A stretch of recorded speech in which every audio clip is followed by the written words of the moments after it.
guys, welcome back to the channel, welcome back to the garage. So tonight's the night.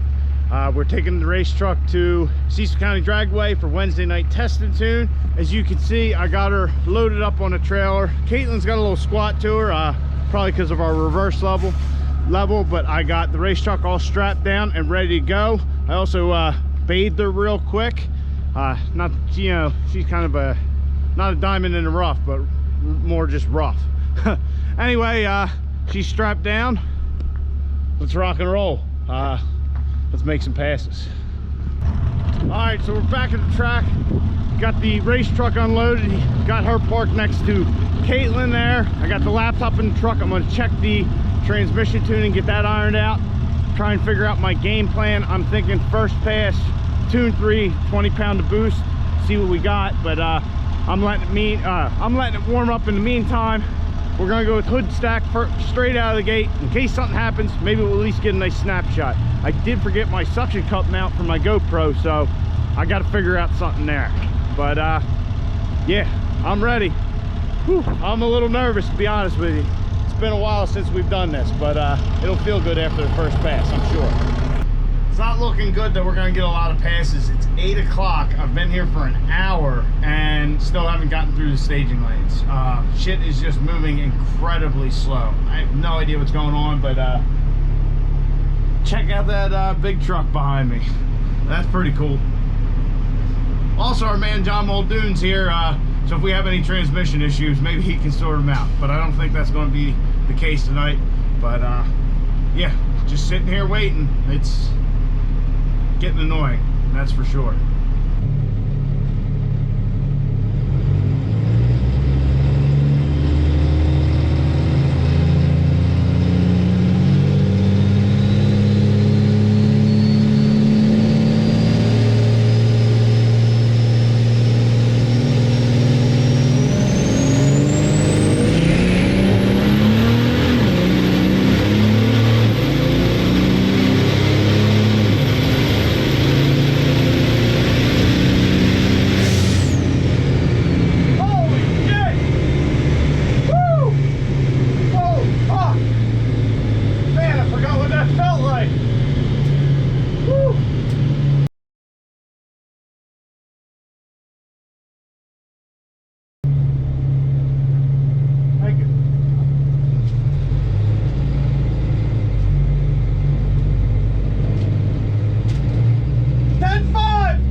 It was a 170.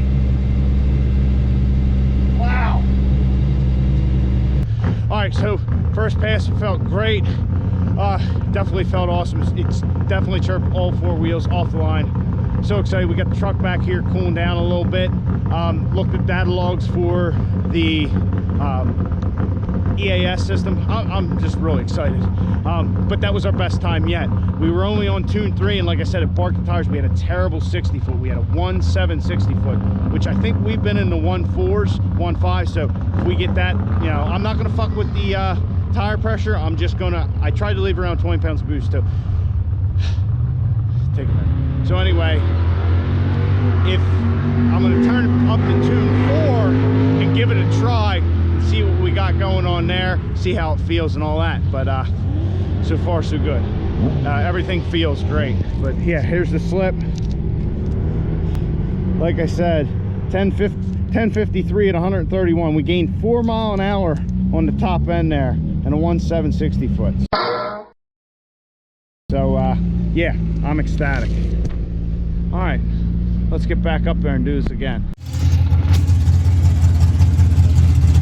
Apparently we dumped a little sand when we took off, when we launched and the truck squatted. Upon further investigation, apparently this cross member is still full of shit.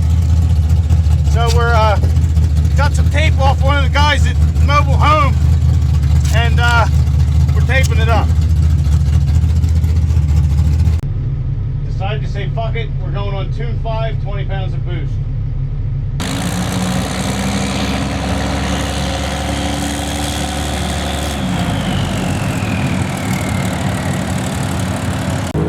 Well, since Tom littered the track with sand last time, they're making him wait and go last. So because of our little sand issue previously, it's the end of the night, which sucks. We only got, you know, this is going to be our second pass. Yeah, they said because of that sand issue, he said, the guy said, come over. He says, I know you guys probably are good, but we're going to send you last. There's only a few more cars to go, which understandably so. Just let's cross our fingers none of these guys break their shit.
At 131. What the fuck?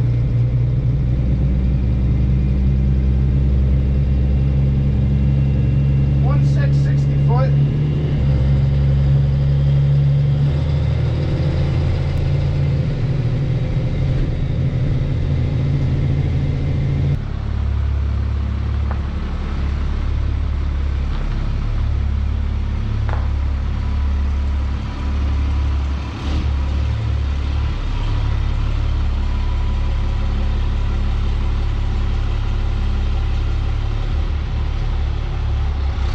All right, guys, so it's the next day. The race truck is in the garage, pulled here under its own power. There's no leaks on the thing, no transmission fluid, no engine oil, and the trailer is still mint. Look at this thing, not a drop. And I know I'm making a little bit of a big deal about that, but it's been a while since we are able to say that. You know, we really didn't have any issues with the truck last night. It did exactly what it was supposed to. Now, that being said, some of our tuning and transmission shift point stuff needs to be tweaked. But first, before we get into that, let's look at our two passes.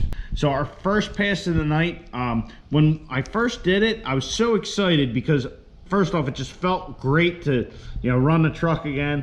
But also I saw the 10.5 and I lost my shit. I just was so excited. But we cut a 1.5 60 foot. I originally thought we cut a 1.7. Woo. But anyhow, cut a 1.5 60 foot, almost a 1.6. Not our best, but for a cool night, not too bad. So we cut 10.5. We beat our previous best by a tenth of a second, and our mile an hour was almost 132 miles an hour. Previously, our best mile an hour, I think, was 127, so almost 5 mile an hour difference, which is phenomenal. You know, faster time, faster trap speed, you know, things are looking good. We were only able to make 2 passes, so we couldn't really make any adjustments. So the only adjustment I made between these 2 passes was I turned the truck up. So this was tune 3, this was tune 5. As you can see, the 60 foot was definitely a little worse on tune 5, but it was a couple hours later and much cooler. But look at our mile an hour. I mean, our mile an hour is right there. So the truck is consistent in that front. So if we get that 60 foot back down, we probably would have ran another 10.5 would be my guess. But the other thing with that is we got to look at our data logs. I briefly was looking at them and I can see the shift points. We need to change our shift points. The tune I had in it should command a shift point at about 3750, and I just used that as a base so I could just kind of set it, forget it, and look at the files later and figure out where it was actually shifting. Because by the time the anteater sees the correct speed, you're moving at such a rapid pace that as soon as the anteater sees, hey, time to shift, and that electronic box tells the transmission, tells the valve body, and then the valve body does it, now you're way off. Normal daily driving, you don't notice that, but something like this you do. So we are commanding a 3750 shift. Our first gear shifts, or 1 to 2 shift, I should say, was taking place about 4,900 RPM. A little higher than I wanted. And then 2 to 3 was at 45, and 3 to 4 is about 4,300. So I'm hoping that is like a linear correlation, so I can try and dial those in and say, hey, the 1 and 2 shift really needs to be 1,500 RPM before you want the shift to happen. And also with the converter being a dampened converter, I really didn't see much change RPM wise once it locked. And so, I mean, it felt great. It didn't really, before when the converter would lock it, you could really feel it. So I think that's going to be a lot better for our internal parts. But I also looked at a lot of the other logs, and all of our stuff on the CTS2 was looking pretty good. Boost was about 60 pounds. That seems like that's the max for this charger. It got up to 60. On the one tune, we got about 75 pounds of drive pressure, and on the other, it was about 80 pounds of drive pressure. Yeah, 80 pounds of drive pressure. So we're talking 15 to 20 pounds more drive pressure than boost, which isn't bad. It's not awful. It's not perfect, but it's right in that. It's not great, but it's certainly not awful. All right, we can live with that, and we're gonna have to, because it's getting close to November, for Christ's sake. So anyhow, most of that stuff's good. We have a couple other things to look at, and I got to look into. But we have another more pressing issue that I'm going to tackle tonight. I'm not going to bring you guys along because apparently we were dropping sand on the track. So we got to looking around, pulled the tonneau back, and we found sand in the back here where we had cut the bed, and certainly more than back there. We found it in this bed cross member here. It's got a bunch of debris in there. So my buddy actually, I should say, he found somebody there with duct tape. We taped it all up so we can make more passes and have it not happen again. But we didn't really realize what time it was. We just kind of got into MacGyver mode. Well, by that time it was like 9:45. They're getting ready to close. We're only gonna be able to make one more pass anyhow. So today at work, I'm thinking about everything and what I need to change, what we need to do. And I got thinking, you know what? I saw some other shit under the truck that might have dropped off. And they said it was when we launched. Apparently when the truck squatted, it dropped a bunch of shit. Well, when I did the oil change the other night, I saw this. More so on the passenger side than the driver's side, but a bunch of dirt. I saw it the other night, and I'll be honest, I noticed it, but I didn't even think twice about it. So I think that might have contributed to the issue, but I certainly got to clean the underside of the truck thoroughly. Get all the crap out of here, and yeah, just be more aware of that from now on, especially this stuff under the truck. Once the cross members are cleaned out, they should be good. But under the truck with my driveway, like you see with Caitlin, always being dirty. If we take this thing out on the street, we're gonna have to give it a good once over before we take it to the track again. So that's what my night's gonna be, kind of looking over some data more thoroughly, trying to get all that dirt out and clean this thing up, so maybe we can hit up Test and Tune on Friday, which is probably when this video is going to come out. And Friday, if Test and Tune goes well, and by goes well I mean the truck is still operating how it should, I think we're going to go and try and make it to Maple Grove on Saturday. if I decide I'm going to Maple Grove because the truck makes it through Friday night, I will try and put a story or something on my Instagram, which is @TurboTom, if you're not following me already. So yeah, Friday night comes around and you're seeing this, you can hit me up on Instagram and see what's going down about Maple Grove. So anyhow, guys, I'm excited to have the truck at the track.